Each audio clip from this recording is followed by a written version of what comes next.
Hey Nick, how are you?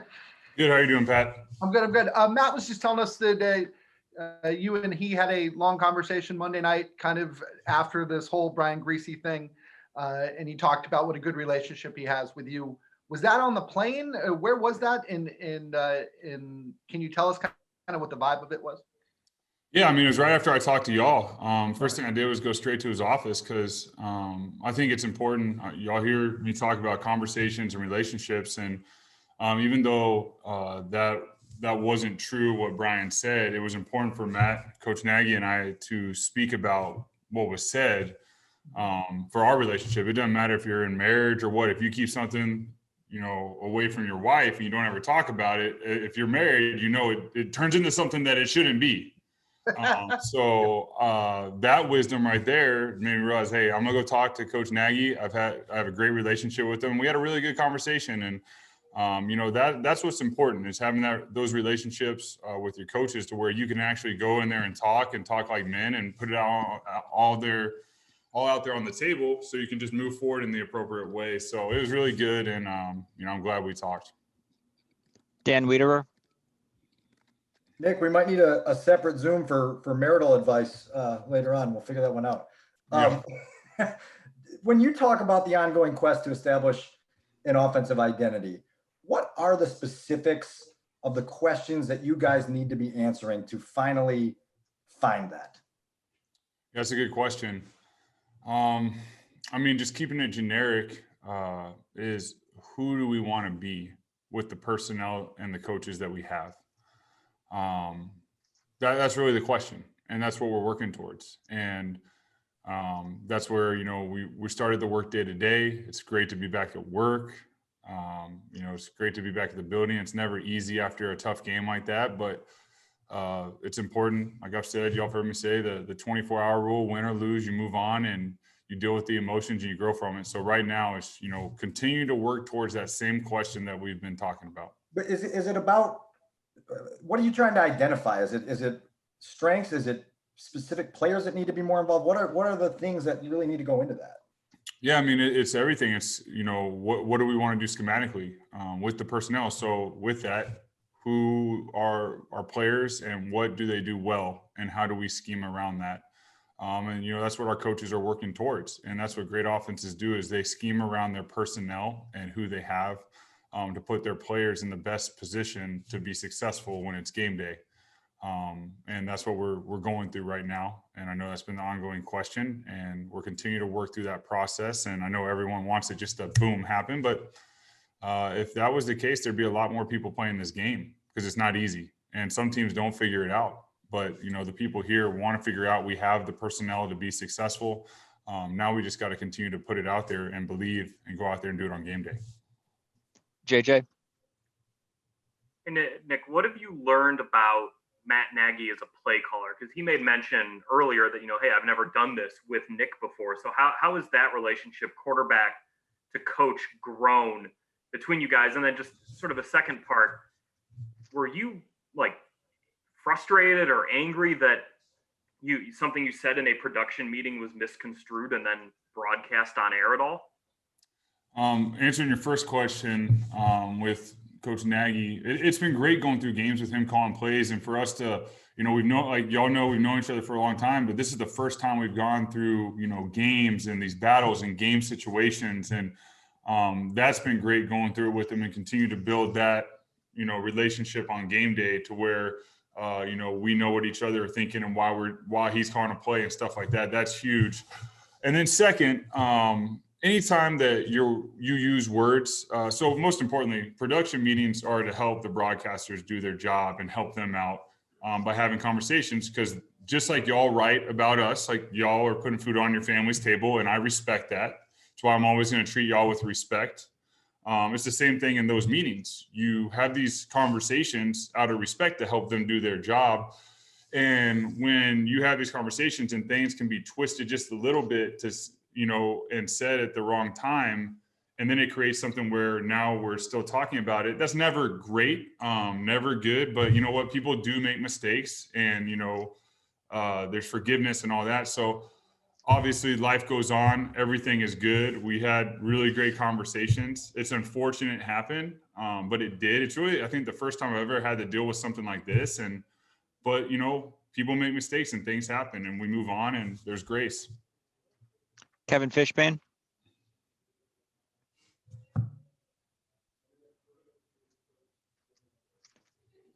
Jason Leisure.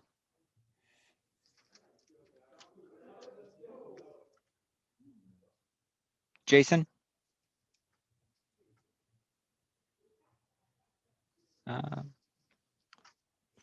Stacy Dales. I would love to ask 5 questions if I could. Thank you.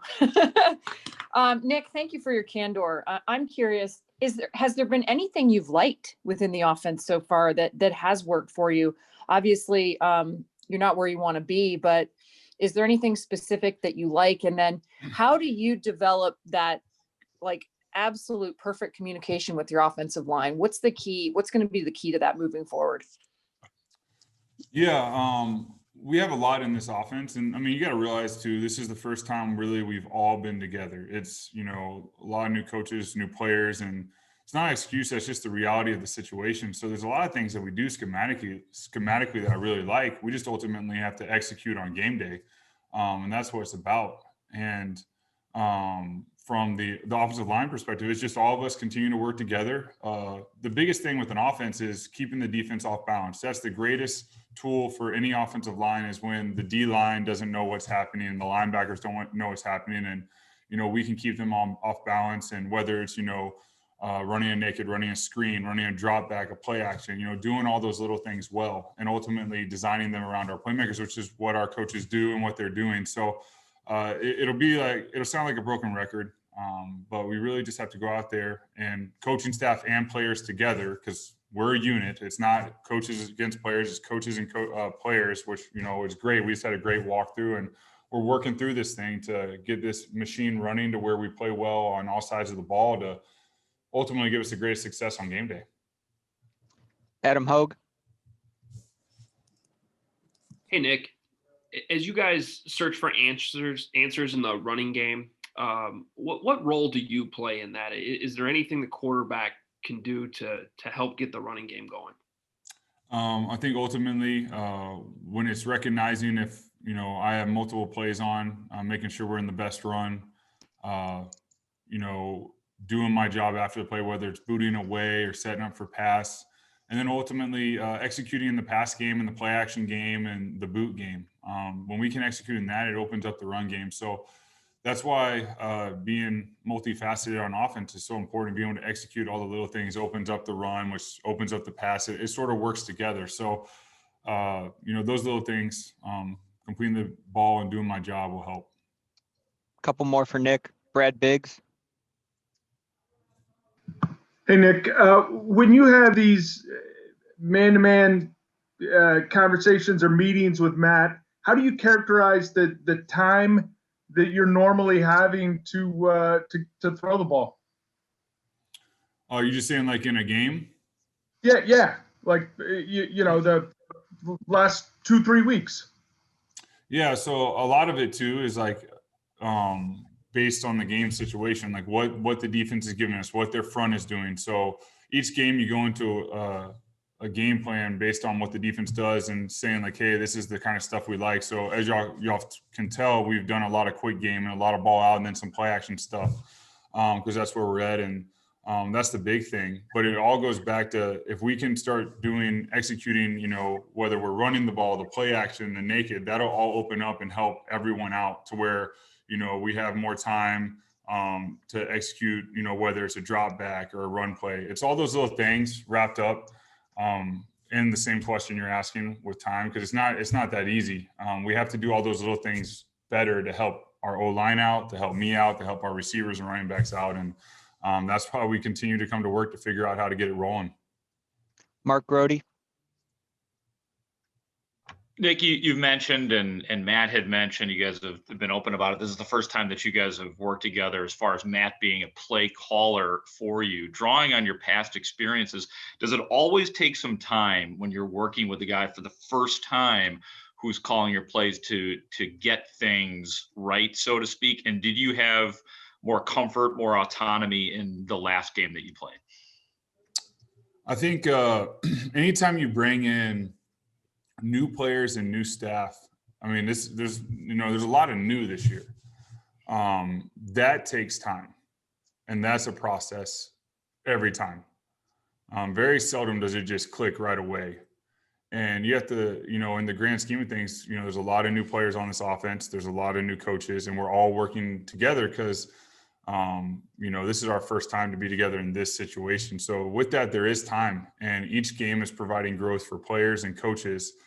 And, obviously we're answering questions about it, week to week to week, which, that's where we just keep believing, and we understand that there's a lot of eyes on us, and there's a lot of people that care. And that's why we come to work to, go through this, to look at the previous game, to learn from the previous game, and then implement this new game plan. Ultimately, we had our walkthrough. We're about to have our practice to go out there and execute it. But long-winded way to say, yes, it is always a process. And sometimes the hardest thing is just to keep going, and believing. But that's what we're doing, is we believe, and we're going to continue to do the little things to get this thing right. Thanks, Nick. All right. Thank y'all. Have a good one.